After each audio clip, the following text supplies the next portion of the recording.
Antok de poi ngadap dầu Minagine pizau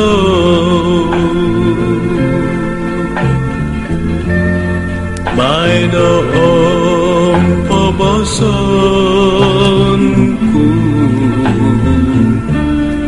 Santap di nangai piku It is a punda kazu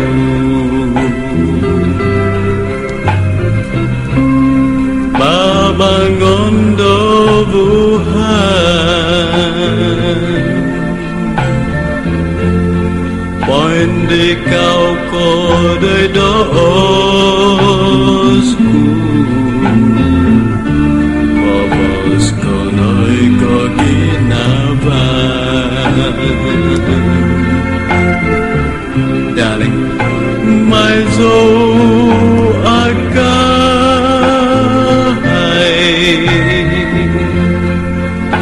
ada zo in sudai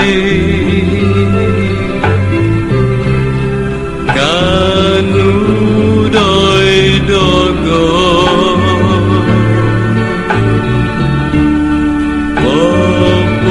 Sik zono Beyo kupom tunan Te opoin gapusku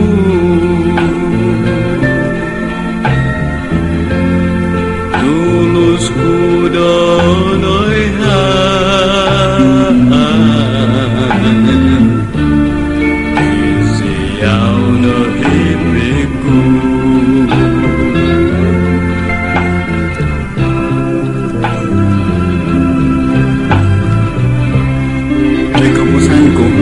Kiva amal da tabasi da pembahasan ku dia. Dulu boy na. Nakai pisau dia di kasedop boy. Ada pemuda. Tempat titip basku. Kina ngamai ya.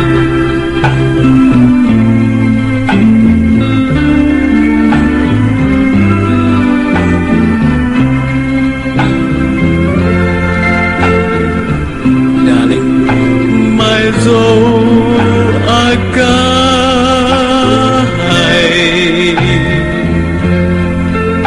ada zo bin sudai kanu doi dogo kopo sik zono Beyo kupom tunan